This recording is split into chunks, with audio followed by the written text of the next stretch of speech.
This is about the letter that doubtless every household in the UK has now got through their door from our so-called Prime Minister.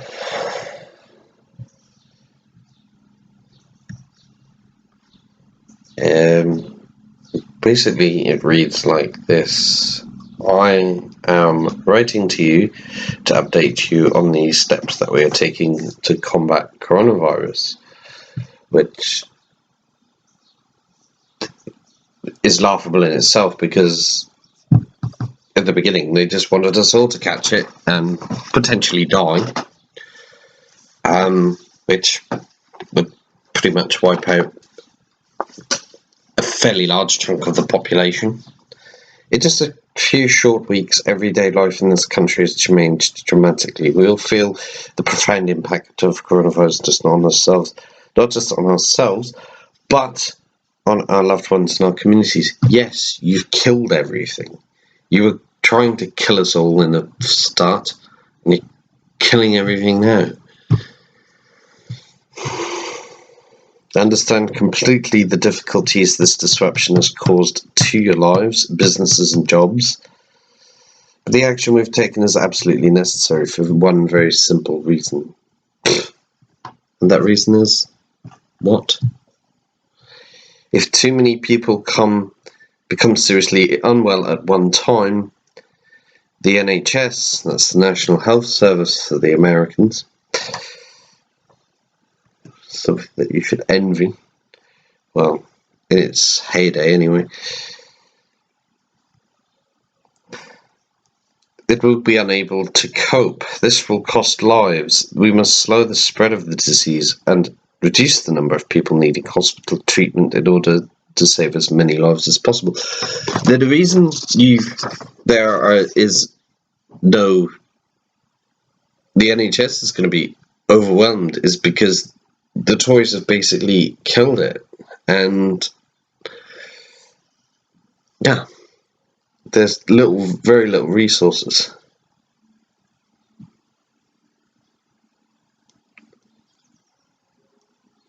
And they don't understand that there's very little resources.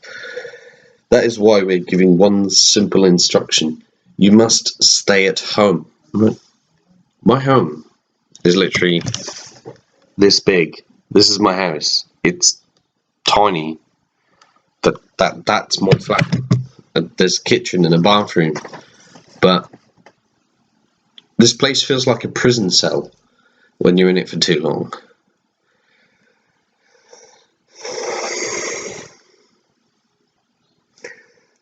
You should not meet friends or relatives who do not live in your home. You may only leave your home for very limited purposes, such as buying food or medicine, exercising once a day, and seeking medical attention. You can travel to and from work, but should work from home if you can. Well, you see, the problem is with that as well, is nobody lives here with me. I live on my own. I get lonely. I feel isolated. This is painful for me. It's wrong. Buying food. I have to buy food. I have to go out and buy food myself. There's a shop across the road. There's Roy's 10 minutes down the road, but when me and the fiance went over there the other day, they were queuing all the way around the shopping centre. Because they were only allowing a certain amount of people in at a time, and they weren't allowing people in together, so I had to send him in on his own and sit outside. Although, technically, being disabled, they should have let me in together, to be fair. We did well, he got everything I wanted, so it was alright. Medicine and stuff, and you go to Boots, they were queuing as well down there. The one down Belthorpe Shopping Centre is actually transphobic when I confronted them about the exclusive language on their winter flu jab leaflets. I got a mouthful saying, well, if trans men are pregnant, then they're women, aren't they? And I'm like, what? No, it's not. and exercising once a day. Where I can't exercise properly, I'm disabled. If I want to go out and sit out there, then a police officer comes past and says, "Oh, you can't sit around," it's ableist, and everything's like. I have a bad experience with the police anyway because they're fascist zealots. They're pretty much the fascist tool of the bourgeois, and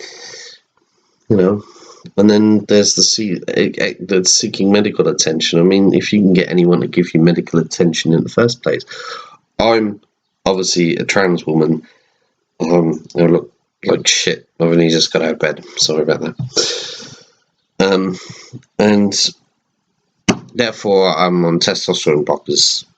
But my GP surgery won't give me any indication of whether they can send somebody out to give me the injection.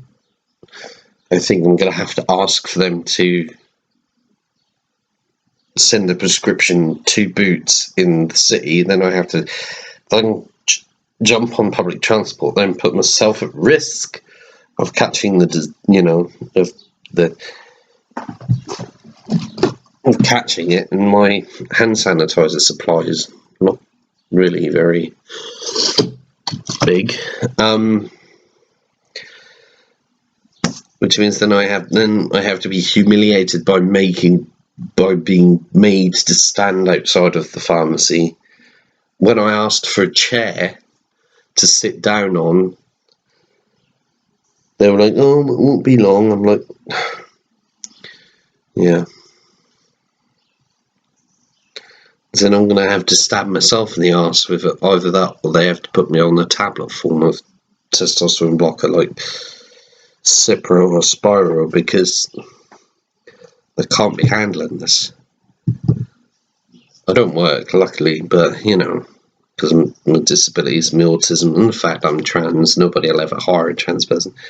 Then it's like, when you do have to leave your home, you should ensure whenever possible that you are 2 meters apart from anyone outside of your household.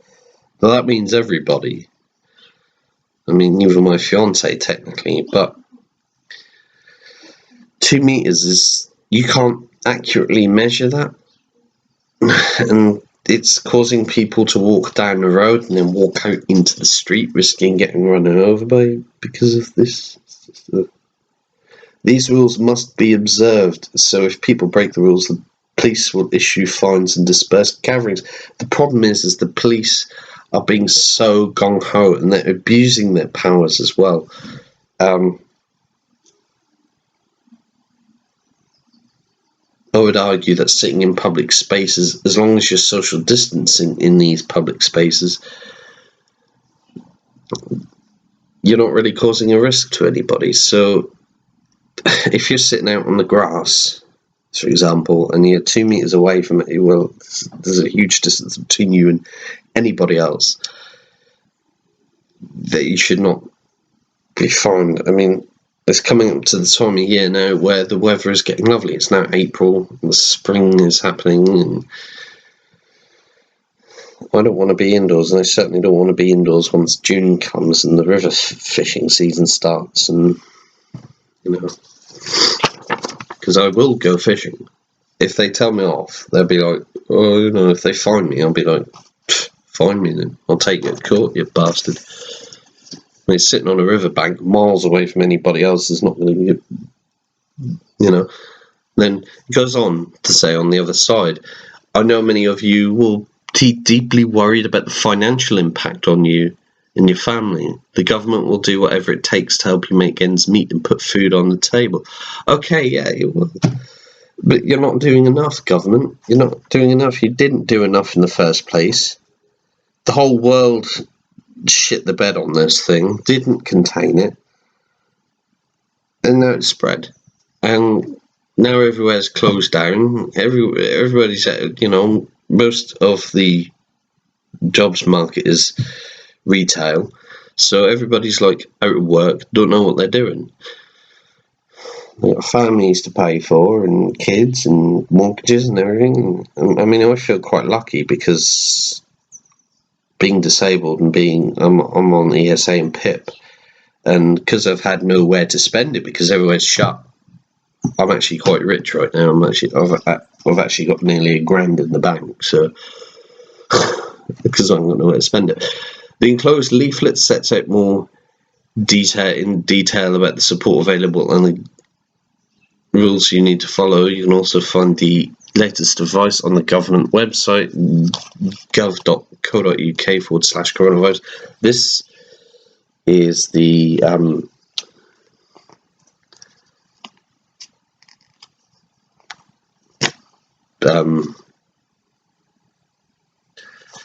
leaflet. Is basically repeating itself, and it's everything basically that you've had drummed into you for the last 2.5 weeks. So yeah, from the start we have sought to put in the right measures at the right time. We will not hesitate to go further if that is what the scientific and medical advice tells us we must do.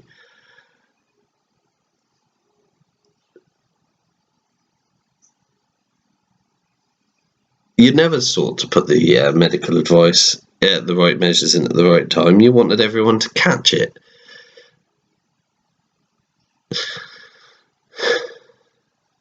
You wanted a third of the population to die. And the scientific and medical advice, well, I'm convinced that's pretty much propaganda at this point. And going further than what you have now is basically fascism. You can't legislate that people don't leave their house. And you don't understand that to some people that places, living in a small little place like this, I mean, I have like a little bit of green space out there, but that is not suitable. I'm pretty sure there's a big hole in the slope down there as well, which is like that. I'm pretty sure there's a wasp's nest down there, so it's definitely not suitable. But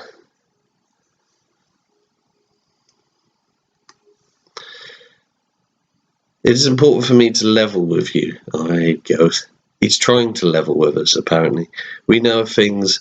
He's trying to. Will get worse before they get better, but we're making the right preparations. The more we all follow the rules, the fewer lives will be lost.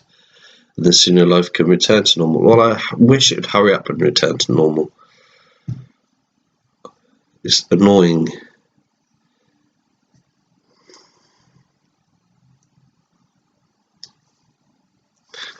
I want to thank everyone who is working flat out to beat the virus, he says. In particular, the staff at our fantastic NHS and care sector across England, Scotland, Wales, and Northern Ireland. Why he felt the need to put all of that in there and just not put the UK and Northern Ireland in there. It has been truly inspirational to see our doctors, nurses, and other carers rise magnificently to the needs of the hour, except they haven't.